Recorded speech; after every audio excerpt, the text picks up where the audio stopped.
mwelengere moroka za majezi sebuya toina njawulo nomala sebuya wekiranga bibi sebuya toina njawulo nomala sebuya byoli mukola bikyamu sebuya byokola bimenya amateeka sebuya toina njawulo nomala toina njawulo nokoleka toina njawulo nokolera toina njawulo nomala gwe musajja gwe n'okugamba mazima naawe kimanya tentigana mu lulimi lwo. abamaje abamilitare bayina komandi mukibi ayina komandi. Yes, amawulire agakagwawo gannaku ddala.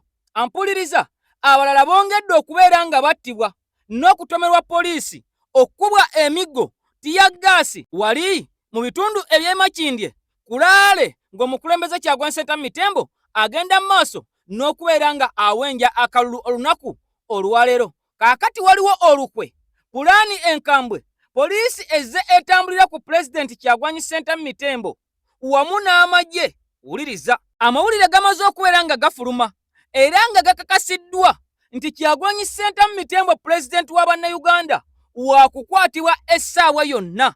Ojjukira bulungi fayiro gye nakugamba gye nakutegeeza eyali ekukusibwa ng'eraga nti Kyagulanyi waakukwatibwa nga akalulu kaakaggwa oba nga tugenda kulonda oba nga tukyali mu pulosesi ey'okubeera nga tunoonya akalulu, era ng'emisango gimaze okubeera nga gikakasibwa 62 bweddu egigguddwa ku pulezidenti. Nga bw'ogenda okulaba nga bwe ngenda okusomera ekiwandiiko kiwulire akakiiko k'ebyokulonda omusajja Byabakama mu butaswala avuddeyo n'akawaŋŋamula ati abasajja abapoliisi n'abakazi abakwata zi kamera abazze batambulira ku pulezidenti Kyagulanyi ngenda kubuulira lwaki bano baabateekawo era lwaki bano bakyamutambulirako. Bano be bamu ku abo abali emabega w'emisango gino 62 egimaze okubeera nga ate gumu ku gumu ogenda kugitegeera nga gimuggulwako omukulembeze w'abantu. Kaakati nno nga bino byonna bikyagenda mu maaso waliwo bwino omukambwe amaze okubeera nga afuluma mu State House. General Museveni tiwabulwa mu ggwanga erya Bungereza, mu ggwanga erya Amerika. Ono yakolayo ki? General Museveni alina kye yakola mu diaspora. Ogenda kuwulira ebigambo, ogenda kutya n'ensimbi y'omuwi w'omusolo osaasire bannayuganda abakeragana okukola ate bawe omusolo ogw'eggwanga Uganda. Kugambye nti ebigambo bifubutuse mu ggwanga lya Bungereza, ggwanga lya Amerika n'amawanga aga Bulaaya. General Museveni kyali mu kukolayo. Mukwano gwange ogenda kutya. Kati bino byonna nga bigenda mu maaso, omusango gw'omusajja Mathias Mulumba wa Lukaggadduka ekibabu Sabasaba gwongedde okubeera nga ate gwogeza abantu ebikankana ebyavudde mu nsala ya kkooti byewunyisa. Kaakati omusajja Sseggona Akali Amaggwa mbwakuba gudiikudde, kyokka nga amawulire galaga nti bino tebinnaggwa nga bw'ogenda okubeera ng'olaba ku mukutu ogwa EKTV nangafe Uganda Media emabega w'emizindalo okubeera nga nkusunsulira ensonga zonna ng'otaddeko ekigalo katambi kano katambule nnyo buli munnayuganda asobole okubeera ng'obubaka buno abufunako kopi bw'atanaakubeera ng'otugobera kikole saako nga bwe nnakugambye nti omukutu gwa Uganda Media abasajja baagututte. Kaakati tulina omukutu oguyitibwa Fe Uganda ogwa 256 gw'ogenda mu maaso n'okubeera nga otusangako mukwano gwange ate ensonga tuzikwasaganya. Kaakati ewatali kumala budde yadde akatikitiki bumenyi bw'amateeka obuzze bukolebwa abasajja aba poliisi ab'amagye military SFC ku mukulembeze Kyagulanyi Ssentamu Mitembo okumugaana okugenda okwebaka bw'abaasazeewo, okumukugira okutuuka mu bifo ebyateekebwa akakiiko k'ebyokulonda, okumukugira okugenda okuba kampeyini ze mu budde, okumuteekako embeera ne bamulemesa okuyita mu makubo amatuufu agakkaanyizibwako poliisi, amagye n'akakiiko k'ebyokulonda. Bino byonna nga n'embweko musajja wattu zimulidde, ate akakiiko k'ebyokulonda kavuddeyo ne bakawa fayiro eya misango 62 nga gyonna giri ku Mitembo Kyagulanyi Ssentamu pulezidenti waffe. Njagala owulirize bwe tukavaamu kugambye nti waliwo abatomeddwa, kyokka nga waliwo ne General Museveni kyakukusa mu mawanga aga Bulaaya kyenjagala owulire, wabula nga waliwo ne bwino amaze okubeera nga afuluma era omukambwe gw'olina okutegeera ku musajja Byabakama mu musango gwa Walukagga Duka ekibabu Sabasaba, omusajja eyajjiddwa mu kalulu. Isi ekulemberwa mwami Simon Byabakama ekawangamudde egambye nti kasookeddenga kampeni z'obukulembeze bw'eggwanga zitandika zino kasita baatandika okukawenja kandidate akyasinze okuzza emisango ye Kyagulanyi. isi ewandiikidde Kyagulanyi ng'emugamba nti waakazza emisango 62 emisango gy'ebyokulonda electoral offences Kyagulanyi yakamenya amateeka g'ebyokulonda emirundi 62 bamuwandiikidde ne bamutegeeza era ne bamuawutulayiningira wajjazza amenya amateeka omuli nti okuyungula bannakibiina kye bakuba abasirikale omuli okukozesa olulimi olu-inciting violence omuli okuba campaign ng'obudde buweddeyo n'ebirala era ne bamukootingira n'amateeka nti gabadde agenda mu maaso n'okega nti amenya ne bamugamba nti lino wamenya teeka bweriti ne bweriti Kyagulanyi isi eyamwami byabakama emulabudde emugambye waakazza emisango 62 era bagambye nti ayina ne statement eziwaayiriza zazzaakola ayina ne statement nga ziri insulting zazze akola kakati Kyagulanyi tannabakulabika nti abaddamu ne tutegedde nti bamaze okumuwandiikira nga bamulabula nga bamugamba nti bakuŋŋaanyiza emisango 62 poliisi yebadde egenda maaso nti ekula lipooti nesindikirako akakiiko ak'ebyokulonda nako ne keetegereza bagenza okukizuula nga Kyagulanyi oyo gwe mulaba kandideeti w'ekibiina ekya NUP ayina emisango 62 kasookedde nga tandika okuba campaign emisango 62 mulimu n'okuba abasirikale banokoddeyo ekyabwagizi b'ekibiina ekya NUP be bayise baggunuzi nti balina omusirikale gwe baakuba mu kitundu eky'emayuge gwe bayita Kopolo Lukanga kaakati n'emisango emirala naye mbagambye nti emisango 62 bamulabudde ebbaluwa paati gyendabyeku bamugambye you are reminded Kyagulanyi ojjukizibwa that the commission has had meetings with official agents tubadde nga tuwasisinkana omuli n'ababo poliisi tukusaba ogondera amateeka lekera okumenya mateeka Kyagulanyi tulinze kulaba Kyagulanyi agenda kuddamu ki naye nga bamugambye emisango 62 gy'olina kasookedde nga kampeni zitandika akati ekibiina ekya yes najja nenkukolera akatambi ku mukutu guli nga tebannagutwala ogwaffe Uganda Media nenkutegeeza nti waliwo pulaani ey'okujweteka ey'okukonjera ey'okusimba ey'okusiga emisango ku President Kyagulanyi ng'abasajja banoonya oluwenda okwera nga bamukwata okumuggalira mu kifo ekitannaba kubeera nga kimanyikwa kyokka n'okusinziira ku bigambo ebyogereddwa abasajja ab'amagye ng'omwogezi wa poliisi Chris Magezi aliko ensangi zino nga yavaayo n'ategeeza nti Kyagulanyi bakyamunoonyerezaako emisango emiyitirivu gye yali akoze kati gye gino egifulumye 62 Jeno Muwozikane Rugaba n'avaayo n'ategeeza nti waliwo abaagala okutabangula eggwanga naye bonna bajja kukolebwako era bonna bajja kukwatibwa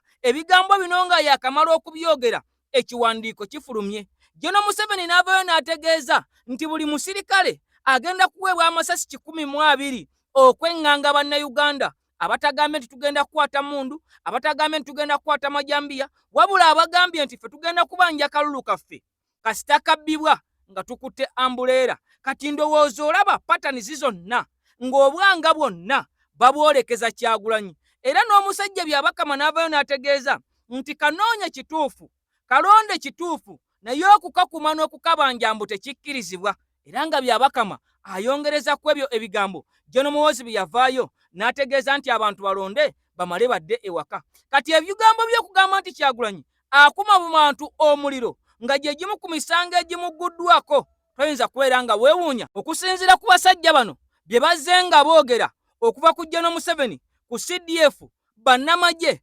abapoliisi n'abo bennyini aboogerera gavumenti ey'omusajja omukadde ow'enkofiira General Tibwabulwa omusajja omukadde kakati no emisango 62 njagala okitegere nti pulezidenti gye gyakabeera nga gimuggulwako era ekiwandiiko kimaze okubeera nga kifuluma mu butongole nga kyolekera NUP n'okulaba butya ate bwe bagenda okubeera nga bajeŋŋanga okugiwoza okubeera nga bagimusimattulako ampuliriza bino byonna nga bigenda mu maaso era bino byonna nga bikolebwa omusajja Simon Mujenyi Babakama eyeeyita inginiya dokitaali ebigambo byongeddwa okubeera nga ate bivaayo ebyewuunyisiza ensi era ebyongeddwa okwera nga bikakasa nti omusajja akakiiko kano ak'ebyokulonda oba gye wandiise electoral commission omusajja yamuvadda mu ngalo. Omusajja ekitongole kino tekirimu buyinza bwe, era byonna ebikolebwa ng'omusajja Muhammad Nsereko bwe yavaayo n'akakasa n'agamba nti akakiiko kano SFC ekakulira, akakiiko kawambibwa amagye,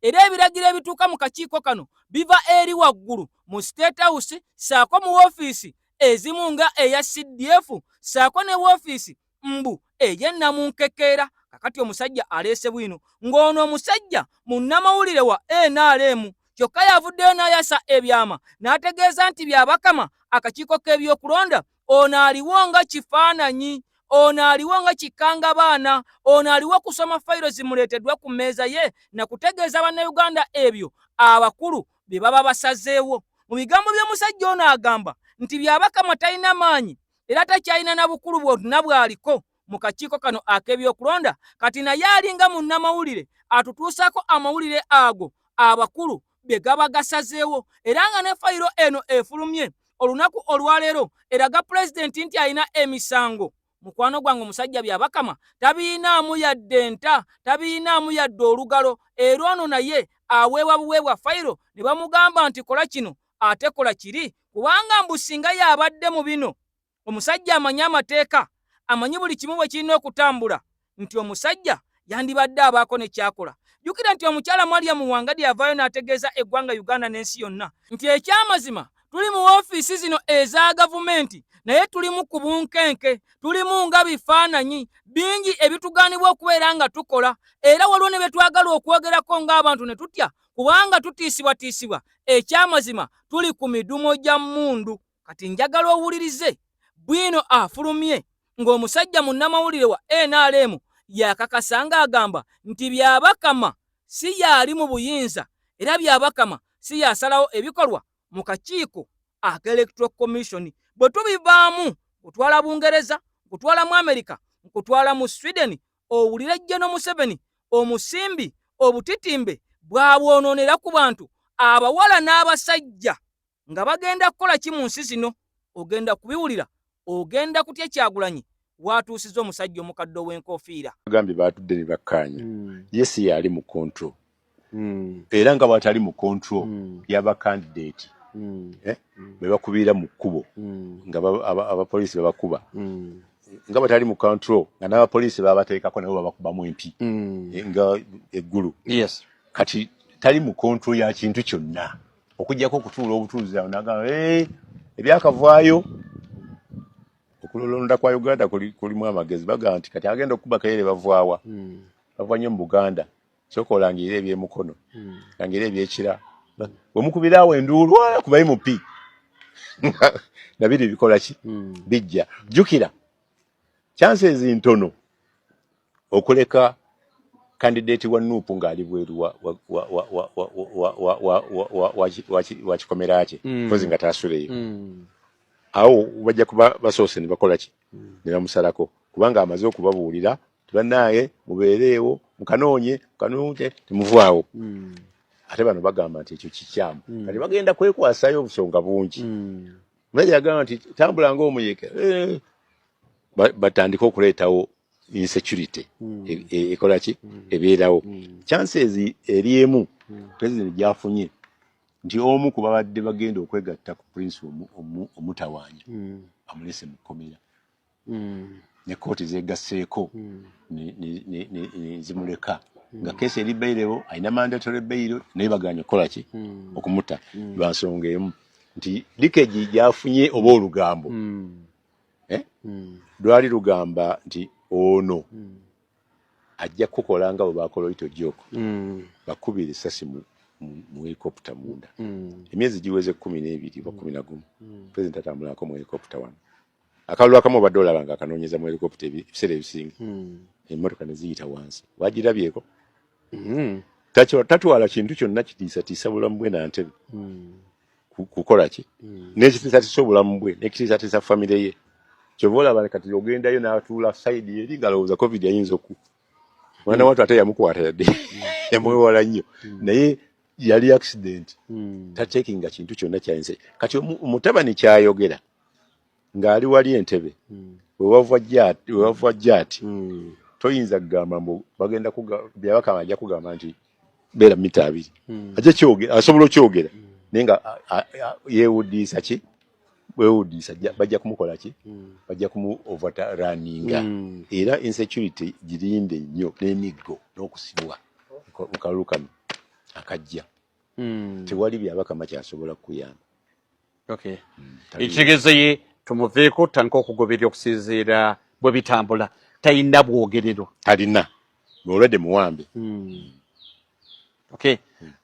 Nga tugenda kumpi okumaliriza ne bw'otundi akalu ke tugendamu era okumanya muwambe kati zino ennaku zibadde bataddewo bino ebya special interest group olaba bazongeddeyo focus eri ku 15 ebirala byonna bijje ninga 15 zikoze eki ziwedde kati gwe ojja kubaawo okali yene katugeze senga alagidde ne babeerawo kikyogenda okulemesa mu kubba kinjagala okubanyawo kubanga polling station baziggulawo saawa emu bajenti bo bataddeyo abamu bajja kubateekayo nga tebawadde na mmere njogera akalulu k'abangi bakabbiramu nnyo okusinga ak'abatono akaba basatu bano babina kizibu agenti bo bamutaddeyo bano ababeera ku polling station abamu tobamanyi kyobola awamu waliwo returning officer agenti leeta abagenti bo bagambye ba presidential candidate leeta abagenti bo tubamanyi nga bukyali lwaki bamanya agenti nsoba nomukyusa nga ndaba ndi amulu sawe kubaka lukaba kazibu okanoonya ne okafuira wali mukola ki kati senga wali mukulonda senga basala amagezi ne bamuwaye ekyesatu agati sayiningira akowa bonabo enjala ekulumo jagenda bugenzi nja kujjuza biri efomu obato giwadde bakacheke senga bazikola bwe bati nini woba okuumi agenti wakoma wano kusigaza DRF transmission evo wano polling station okutuuka ku district biyita mu bbanga bigenda na motoka okuva ku district ogenda ku national biyita mu bbanga awo wonna toliiyo Byabakama tamanyi we bigenda kuyita agenda kulinda ebiva mu koona. Okay. 221 Byabakama yalangirira ebyava mu kulonda era mu ngeri y'amankwetu nga naye kennyini yabuuzibwanga jjajja byalangirira ekyamazima nga amaaso mpwangali era nga n'amatama ntengo. Kati ne ku mulundi guno amawulire gatandise okwera nga gafuluma nga galaga nti omusajja Byabakama ekyamazima abantu bazze nga boogera bawerako era abamanyirivu abakuukutivu mu ggwanga nga bategeeza nti akakiiko k'ebyokulonda kaasigalawo nga kifaananyi nti waliwo abasajja abali emabega abanene ababedde abali mu gavumenti munda ne mu State House mwennyini nga banyiga limooti omusajja Byabakama n'alyoka atandika okwera nga akola emirimu gye era nga bano bwe baba tebanyize limooti Byabakama tabaako na kyakola Byabakama tabaako na kyayogera ng'emirundi gyonna tuzze nga tumulaba nga yeekulubeeseza mu kubeera nga ate asalira pulezidenti Ssetta Mitembo emisango ng'abakulu mu magye bwe bazze nga bakikola ng'abakulu mu poliisi bwe bazze nga bakikola era ng'embeera z'abasajja n'abakazi abali mu NRM bwe bazze nga boogera nga ne Byabakama kennyini tayawukana n'ebyo bizze bibeerawo na bizze byogerwa abasajja abakulu n'abakazi abali mu kibiina ekya NRM ekimaze emyaka 40 nga kifutubadde ku bannayuganda. Kati amawulire bwe gavaayo ng'omusajja Muhammad Nsereko yasooka n'ayabya ebyama n'agamba nti Byabakama yawambibwa SFC ne tulaba ne munnamawulire wa NRM ng'avuddeyo ng'ategeeza nti Byabakama ekyamazima wali aliwo nga kibumbe. Toyinza kubeera ng'ate amawulire gano ogabuusa amaaso nga ne pulezidenti Ssetta Mitembo yavaayo ng'ali mu bitundu eby'e Masaka n'ategeeza nti Byabakama tagenda kutulangirira nga n'ebikolwa by'omusajja ono ne byayogera byongera okukakasa ebigambo bino ebizze byogerwa bannayuganda abatunuulira ensonga mu ngeri endala. Kaakati olunaku olwaleero pulezidenti bw'akugamba nti bw'omala okulonda akaluluko tovaawo kakuume bw'omala okukakuuma ne balangirira nti yawangudde tandikirawo okubeera nga ojaganya y'ensonga yokka egenda okutuggyako abasajja bano n'okuteeka Byabakama ku puresha okuvaayo alangirire ekituufu ng'alaba ensi yonna ejaguza obuwanguzi bw'omukulembeze nga talina wagenda kusinziira kubeera nga alimba. Nakugambye nti Byabakama okusinziira ku bigambo ebyogeddwa n'ebikolwa bye ne byayogera njagala owuliriza akatambi kano. President Kyagulanyi Ssentamu Mitembo aguddwako emisango 62 naye nakukolera akatambi nenkuleetera bwino ono ng'ekiwandiiko kino kyali tekinnaba kubeera nga kifuluma nga waliwo amawulire mu ndagalaga nti fayiro eno yali eteekebwateekebwa era bw'emaze okubeera ng'eteekebwateekebwa Byabakama avuddeyo n'agirangirira. Wuliriza otegere nti Byabakama ali ku ntoli z'abasajja abali mu magye, abali mu poliisi n'abali mu State House nti kye basalawo kye bamala okuteekateeka Byabakama kye bamuwa asome. Nga sinnakutwala mu ggwanga lya Bungereza na Amerika kuwulira kiriyo, njagala osooka owulirize gye byava katono nnyo tuddeko emabega otegere nti Byabakama talina kye yeekoleranga ye omuntu nti abasajja ab'amagye ne poliisi baatandika okuteekateeka fayiro esomeddwa olunaku olwaleero mu biseera by'emabega era nga Byabakama yali tabiriimu yadde. Kati olwaleero asomye emisango 62 ku pulezidenti waffe. Wuliriza bwe tukavaamu twolekere Bungereza, Amerika saako ne bwina afulumye era mu mbeera yemu ku byawalukagga ebikyalanda. Mpuliriza amawulire garaga kusinziira ku baana bampa ag'omunda abaana bandaze Afrika teekeddwa okuba ng'okimanyi waliwo omupango ogugenda mu maaso. Wuliriza tegeera bulungi ensonda munda zindaga kampeyini nga zigenda mu maaso munda mu ggwanga Uganda ate waliwo omupango ogugenda mu maaso n'okupangibwa. Omupango nga gugamba ki? Akalulu kamala okuggwa okukuba akalulu ka 2026 naddalako omutendera gwa pulezidenti n'ababaka ba palamenti bwe kamala okuggwa. Ampuliriza amawulire mu ndaganda ze ensonda zange munda zongedde okundaga. Fayiro eriko emisango egigenda okuggulwa ku mwami Robert Kyagulanyi Ssentamu yamaze dde okuggwa. Wuliriza amawulire ganda ze gavumenti eteekateeka okuggula emisango ku Honorable Kyagulanyi Ssentamu Robert akalulu nga kaakaggwa. Emisango gino girina akakwati gigenda kuba gyekuusa ku pareedi. Ampulirizo jjukira bulungi eriyo bannakibiina kya NUP abawererako ddala abazze bakwatibwa nga ne bukeeredde olunaku olwaleero omuli omukulu Mufumbiro Waiswa, omukyala Sauda Madada n'abaana balala bangi abali mu kibiina kya NUP watoogerera bino bali munda bavundira mu makomera misango gya kwetaba mu paredi ey'amazaalibwa g'omukulembeze w'ekibiina kya NUP. Kaakati ensonda munda zandaze munda mu gavumenti y'eggwanga Uganda zamaze dde okundaga. Fayiro kwe bagenda okusinziira okuvunaana mwami Kyagulanyi Ssentamu agiriko n'abalala 3. Kuliko omukulu Fred Nyanzi, kuliko mwami Nobiyaniri. Bano bali ku fayiro akalulu nga kaakaggwa. Amawulire mu ndaganda ze bagenda kulabika nti bagulwako emisango egy'okutegeka n'okwetaba mu pareedi emenya amateeka. Ampuliriza amawulire mu ndagawo engeri okundaga enteekateeka zigenda mu maaso. Bwe bukeeredde olunaku olwaleero amawulire gandaga fayiro y'abano yamaze dde okuggwa. Okusinziira ku mawulire genfuna akalulu nga kaakaggwa. Akalulu nga kaakaggwa bano bagenda kugulwako emisango.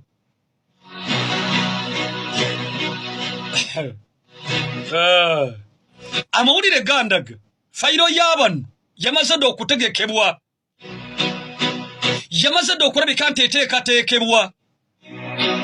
Ebibaluwa ebigenda okusinzirwako okukwata mwami Kyagulanyi okuva munda mu ofiisi eya Ssaabawabi wa gavumenti y'eggwanga Uganda. Bukeeredde olunaku olwaleero Ssaabawabi wa Uganda ye mukulu Rino Anguzu ebbaluwa zamaze dde okutegekebwa. Fayiro yamaze dda okuggwa erindiridde olunaku ebeere sanction D. Actually amawulire gandaga erina sanction D. yamaze dda okuyitibwa ampuliriza mawulire gandaga akalulu nga kakamala okuggwa mwami Kyagulanyi oba n'abalangiriddwa nga wangudde oba wanguddwa oba okulangirira kunaba kwabadde oba kunaba tekunaba akakiiko k'ebyokulonda oba kanaba kamaze okulangirira ani awangudde akalulu k'omulundi guno oba kanaba tekanaba kulangirira oba okulayira kunaba kwabaddewo oba kunaba tekunabaawo amawulire gandaze fayiro okugenda okuvunaanirwa mwami Kyagulanyi Ssentamu ne muganda we mwami Fred Nyanzi ne mukwano gwabwe enfanfe mwami Nobianiri fayiro yamaze dda okubeera sanctioned.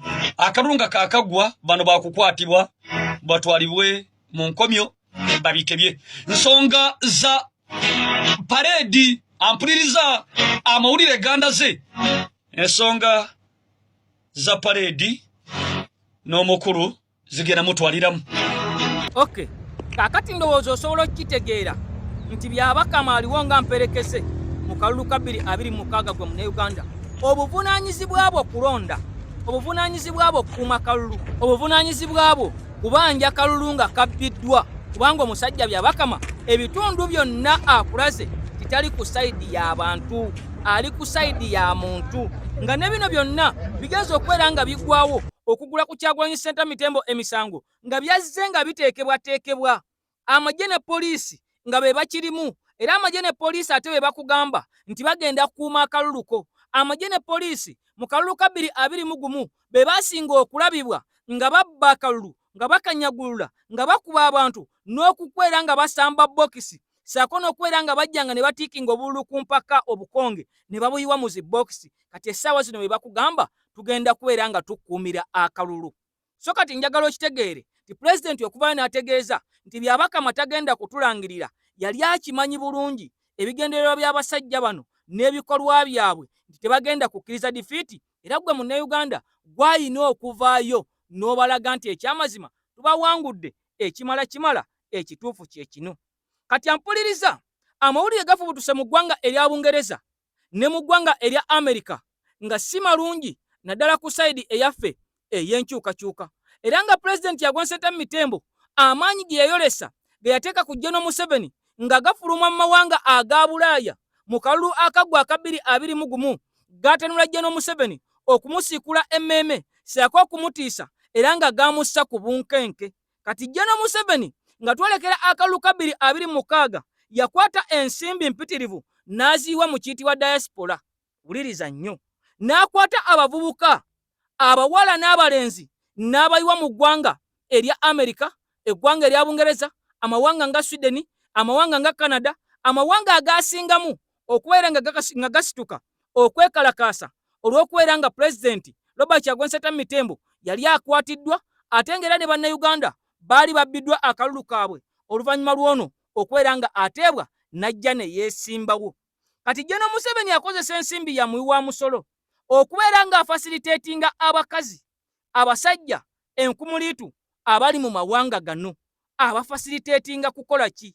Ensimbi zino ezibasasulwa obuwumbi n'obuwumbi zigendayo kukola ki? Njagala owulirize gwe Munnayuganda ali e Bulaaya, gwe Munnayuganda ali mu diaspora, njagala owulirize atannagwa mu katego ka General Museveni naddala ak'okubeera ng'osibibwa. Wuliriza akatambi kano.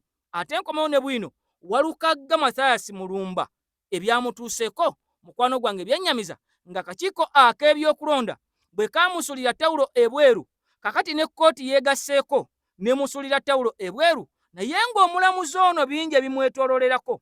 Nakugambye olunaku lw'eggulo nti ono yali wa NRM era yeesimbawoko ku kkaadi ya NRM. Kati ensala ye toyinza kubeera nga ogyewuunya kubanga aba NRM tubamanyi batambulira mu nguzi nga n'ensimbi z'amaze dda okubeera nga zitegerekeka nti ono yakutte emiliyoni ezisoba mu 2 okubeera nga ate atta omwoyo gw'abantu, atta future y'abantu naddala ab'e Busiro East. Nange gye nva kagakuweereza. Wuliriza ekiri e Bulaaya ate tukomewo mu ggwanga Uganda owulire embwa bweyongedde oggaayo emmwanyi. Wali okyegendereza nti abantu abalinga beeyiwa ku nguudo e Bulaaya wano nga beekalakaasa ku lwa Museveni namba yakendeera. Bangi babadde beebuuza lwaki. Wuliriza, Museveni yagenda n'afuna abaana abalenzi n'abaana ab'obuwala ne babasaasaanya mu nsi ez'enjawulo n'abalala ne babasitationinga e Uganda. Kati abavubuka bano abalenzi bakwana abo abakazi ababadde nga beeyiwa ku nguudo n'amuteeka mu mukwano bulungi n'amunnyikiza. Bw'omala okunyikira n'atandika okugamba bebe ebintu by'ogenda kukuba eby'omusimanya mwekalakaasa bikimwana bindabisa. Kati olw'okuba munnange bebi agambye n'osala omuliro. Era gwe omukyala ng'oli eyo ng'olinayo ka boyfriend nga okalaba totegeera bulungi mulimu gwe kakola. Naye ng'ate tekakukaabirira nnyo bizibu. Ate nga kalinamuko connections za gavumenti entonotono. Ate bw'oba olina kyoyagala okukola ekya NUP kakirinnyamu ng'omanya men at work. Kati abasajja bambi bo ate ebyabwe bibi. Baabasindikamu abaana ab'obuwala baabaleetanga abasomi. Mulimu n'aba under age myaka 16-17. Ng'omulimu gwabwe kukuteeka mu laavu ne weegatta naye. Bw'omala okwegatta naye n'agenda ku poliisi n'akuwabira sexual assault. Omukutte. Era bwe bamupimanga kituufu bamukozesezza n'amazigo gamulimu n'engalo zo ziriko ku mubiri gwe. Abasajja bagweredde mu makomera. Kati omukyala yenna gw'olaba nga yalinamu akabbuli ku nsonga za NUP naye nga yasala omuliro ng'oyo manya akalenzi kamulimu. Omusajja yenna nga tokyamulaba ku street manya oyo ali mu kkomera baamulya. Diiru yalimu abo bansereko ne ba NUP chapter leaders abamu mu diaspora be bagenda bawaayo abaana. Kinnuma buli lwendaba munnayuganda ng'alina social media handle gy'asobola okukozesa okusindika eddoboozi lituuke bambi gye liba lituuse. Bannayuganda bali mu kufa battibwa baggwawo kyokka n'otunuulira ekikazi ekikulu omaze wano ebbanga n'oluzungu lwakulema okuyiga oyogera ng'ente. Mu kifo ky'okulaga ebifa mu Uganda olaga bika bya mwenge olambuza abantu mabbaala naku mbusibo bayigiriza abantu kufumba. Gwalina erinnya eritanyuma kukuwezinamyalo mbuwezinamyalo n'oluzungu olufu n'ogamba laba omukadde w'ekkanisa. Naye Katonda wa Kyagulanyi nga bw'ateerabira yamuwadde sitooka empya. Yefe tulina akabuli onaatuwanguzi netta tulina sente ezaffe tuli bakozi. Buwala bunaatukwana nedda tetubwefasa tuvimba. Ate tuli banje toyinza nakumanya wawe tufa tulinga emisambu akabulaza. N'oyo ayagala okutwegattako yingira mu inbox. Munnayuganda nywesa bendera. Ku lunaku luli njagala tugiwanike mu bbanga ebafuukira ekirooto eky'entiisa. Olwo si lugoye bugoye wabula gwe mwoyo gw'eggwanga omulamu ogwasigalawo ogutalifa. Njagala buli langi bagitunuulire ng'ebabuulira olugero lwa Uganda empya. Langi ya bbulaaka egenda kutujja mu kizikiza Museveni mwatusibidde okumala emyaka. Langi ya yero egenda kusimulula abasibe bonna abatalina musango. Ate esolooza yero ginne waayo ya NRM egifulumya eggwanga.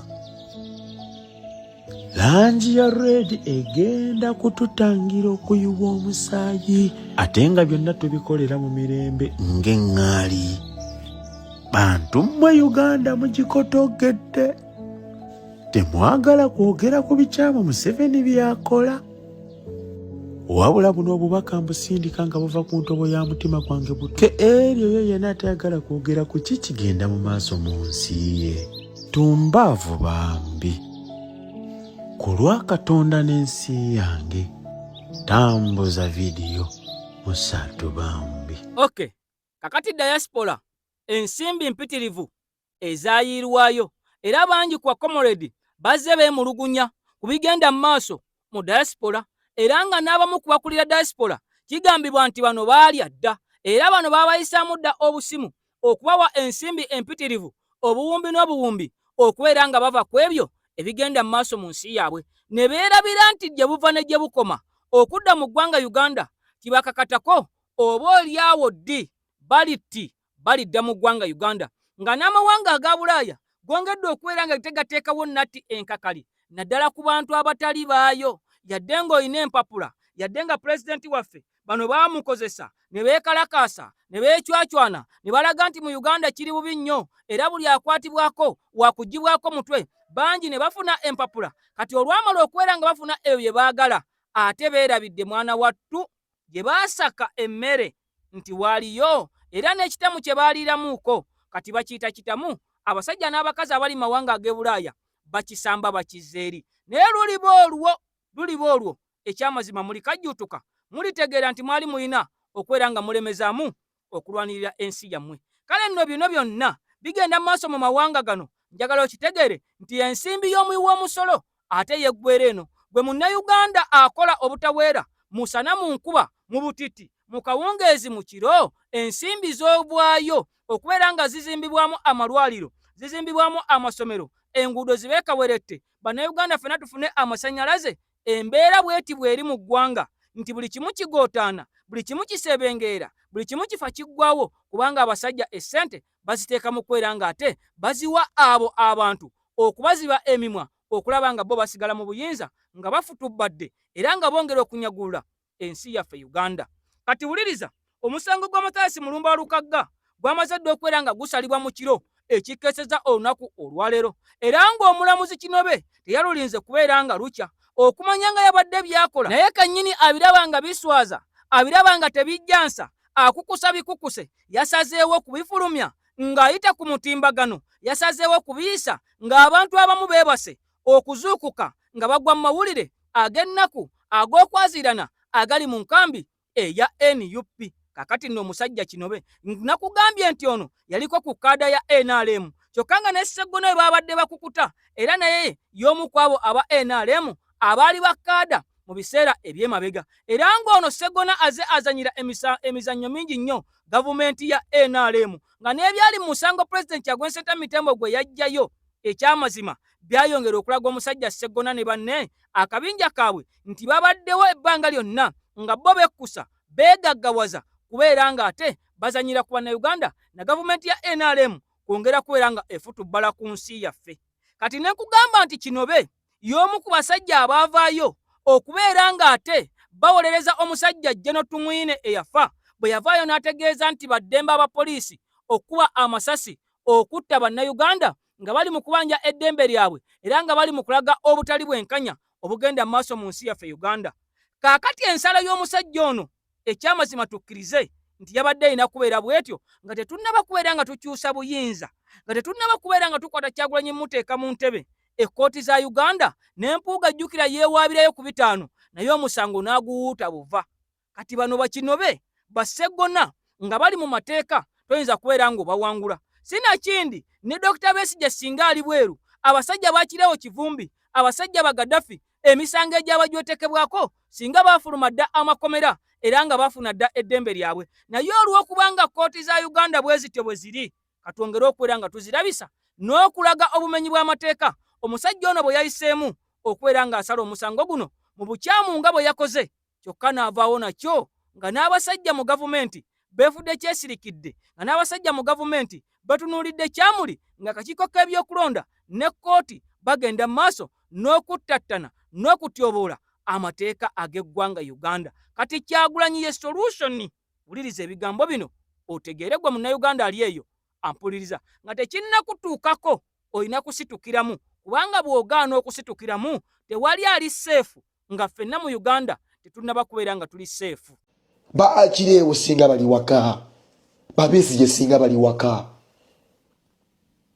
buli freedom fighter futu soldier simanyi bantu basimanyi bani Bobi Wine singa bali waka singa obulamuzi bukola erene ensonga ki Bobi Wine munyivu agera sigukula mu 7 yetwala atwale entebe eno alongose sigere lyo obulamuzi kuba liri corrupt nze ndakimanya tayinza biwangula olw'ensonga Uganda tayinza kukyuka kulwa Lukagga Uganda already nema mbu echukire ku Walukaga etya for the first time mu Uganda ekyuke nga we badde etambula ku Walukaga tusanyuke bana abasajja baseggona ba stakeholder mu bintu bya pa Museveni era badde balina paving ekubo seggona ayitewo nga Walukaga taliiko. This was a plan kino kyatandikibwa dda era mbabuulira tewaliwo mbeera yonna Walukaga badayinza kuwangula.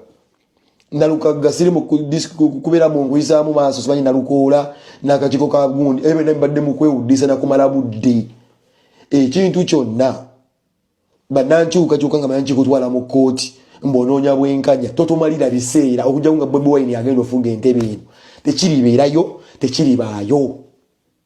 Bano abasajja bakuswaza ne bakubba ng'olaba ne basala omusango nga bagusaze bubi n'oswala technically today Walukaga alimo simanyi abuzayo mwezi goba mwaka gumu okugraduatinga naye bamutadde ne mu kifaananyi nti nno agenza okugraduatinga bw'aneeyongera tetule 6 kajawe mbuuza university egenda kumuzza emugambe eddayo naye Uganda mutambulire ebintu ebiswaza egundi etwala ebyenjigiriza egambye omuzajja ebbaluwa gy'alina emulaga nti nno ekuntakuntana yasoma 6 nemwe akakiiko kagundi mu biganye ne kooti ebiganye kyokka ate ye mu byenjigiriza akulaga nti bambi agenda kutikkirwa kakati wano tugenda tukiraba tutya nti ono omusajja atikkiddwa naye 60 yagibuuka as long as Bobi Wine tali mu ntebe eyo. Kooti egamba nti byonna nga bwe bibadde leka bwe biba bisigala Walukaga tagwanidde kubeera ku ballot.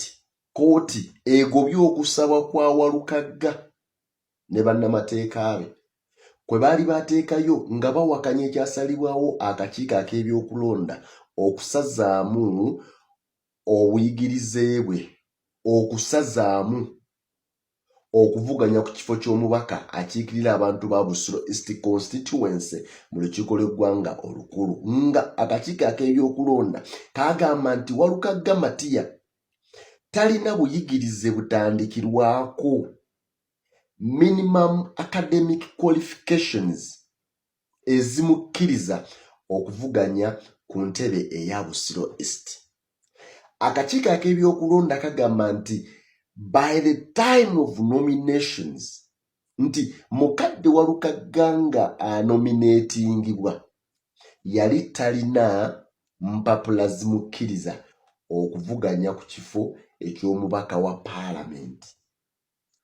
Mu nsala ya kooti eyafulumiziddwa akawungezi k'olunaku lw'eggulo olwa Sunday ng'ennaku z'omwezi 21 omwezi ogwa Desemba omwaka 2025 omulamuzi Simon Peter Kinobe ensala ye egamba nti ebbaluwa ya Mathias Walukaga ey'amature age oba aptitude test qualifications oba aptitude test certificate gye yatwala ku nomination yali yaggwako mukaddaako.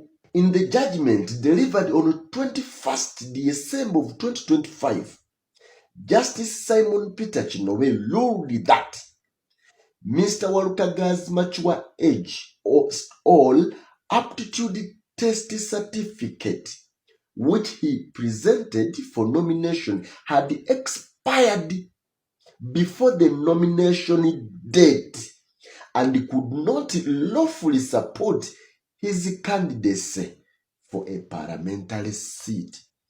Nti Walukaga akadde we yeewandiisiriza we yanominatingibwa a certificate eyo eya aptitude test certificate Walukaga gye yatwalayo yali eweddeko. Walukaga yanominatingibwa ng'ennaku z'omwezi 23 ez'omwezi ogw'ekkumi ogw'omwaka 2025 okuvuganya ku kifo eky'omubaka wa parliament owa Busiro East Constituency mu district ey'e Wakiso. Ekifo akaseera kano ekirimu munnamateeka Medard Sseggona Lubega akali amaggwa ng'amaze okuwandiisibwa okunominatingibwa kwe kwali challenged by a registered voter John Lubowa eya petitioning eri akakiiko ak'ebyokulonda ng'agamba nti meeya wa Kyengera Town Council Mathias Walukaga teyatuukiriza bisaanyizo n'okusinga mu biwandiiko okuvuganya ku ntebe ey'obubaka bwa paalamenti. Era Kalimiro ono yagendera akakiiko ak'ebyokulonda n'atwalayo obujulizi kwebyo bye yali ayogera. Olwo ng'ennaku z'omwezi 25 ez'omwezi gwa Museenene gwe 11 mu mwaka 2025 akakiiko k'ebyokulonda ne kakizuula nti mature age certificate oba aptitude test certificate eyayisibwa eyali issued by the Islamic University in Uganda IUIU ng'ennaku z'omwezi 12 ez'omwezi ogw'omukaaga ogwa 2023 yali yaggwako ng'ennaku z'omwezi 12 ez'omwezi ogw'omukaaga ogwa 2025. Ebbaluwa eno certificate jukira emala emyaka egi yali yaggwako ng'ennaku z'omwezi 12 omwezi gwa Juni owa 2025. Emyezi 4 nga nominations tezinnabaawo. Walukagga yaddukira mu kooti enkulu ng'awakanya eky'akakiiko ak'ebyokulonda obutagoberera mateeka nti era n'akakiiko ak'ebyokulonda kakola omulimu ogutali gwako, ng'agamba nti ebbaluwa ye certificate eya mature age certificate etuuka na bulungi n'omutindo, era nti kyasembebwa oba yakkirizibwa akakiiko akavunaanyizibwa ku byenjigiriza mu matendekero aga waggulu ka National Council for Higher Education ng'ennaku z'omwezi 11 ez'omwezi ogwa Juni owa 2025. Tugambye nti yaggwako mu 23 Juni wa 2025. Kati nga 11 Juni Walukagga yagenda certificate eyo nekakasibwa akakiiko k'enkutegeeza ka National Council for Higher Education. Nti era yali akakiiko ne kakakasa nti ebbaluwa eno ddala yali etuukanye n'ebisaanyizo bya senior 6. Yes. Era yavaayo n'aleeta ebbaluwa endala okuva ku IUIU eriko ng'ennaku z'omwezi 11 ogw'omwezi gwa Novemba omwaka 2025 eraga nti mature age certificate ekyaliko, nti era okulaga nti yali ekyaliko nti kubanga yali Walukagga yagikozesa bulungi. Okwewozaako kwabwe kwali kulaga nti Walukagga agenda okujoininga university, ebbaluwa yali ekyaliko, nti era Walukagga ebbaluwa eyo yali valid Walukagga we yajoiningira ki university. Wetwogerera Walukagga asoma, yes, asoma ku St. Lawrence University gye yajoiningira mu August wa 2023 era nga apasuwinga bachelor's degree mu public administration. Kati ng'agamba nti kino kiraga nti certificate eno ekyali valid oba onfuna. However, the Electoral Commission maintained that the law strictly limits the validity of a mature age certificate to 2 years from the date of issuance. Commission isi egamba nti mu kaseera nga Walukagga aleeta empapula ez'okwesimbawo, mu kaseera nga asaba okwesimbawo, nti by the time Walukagga presented his papers for nomination, the certificate had expired and could not form the basis for meeting the constitutional and statutory requirements for parliamentary candidate. Justice Kinobe nakkiriziganya n'akakiiko ak'ebyokulonda, and the second respondent. In his judgment, the judge held that while National Council for Higher Education is mandated to equate the academic qualification, the Electoral Commission has constitutional The Electoral Commission has constitutional and statutory authority to determine whether a candidate meets the qualifications for nomination at the time of nomination. Nti wadenga akakiiko akakola ku byenjigiriza matendekero aga waggulu kalina obuvunaanyizibwa ku biwandiiko, naye ate akakiiko ak'ebyokulonda kiri mu mateeka era kalina obuyinza okutunula n'okwekenneenya.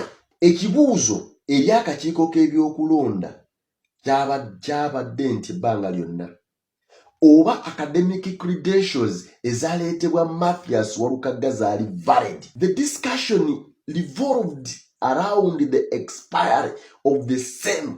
Kino bwe bwagamba kooti negamba nti mu kaseera Walukaga we yagendera okwewandiisa ng'ennaku z'omwezi 23 ez'omwezi gwa October, certificate yali yaggwako ng'ennaku z'omwezi 12 ez'omwezi ogwa June ogw'omwaka 2025.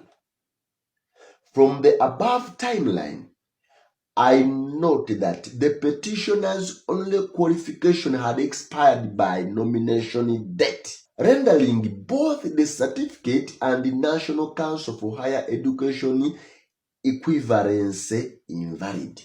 Justice Kinobe era agamba nti ebbaluwa eyava mu IUIU could not override the clear provision of the law. The letter from IUIU dated November 11th of 2025 suggesting conditional validity if the certificate is issued to enroll for further studies cannot override the express legal framework.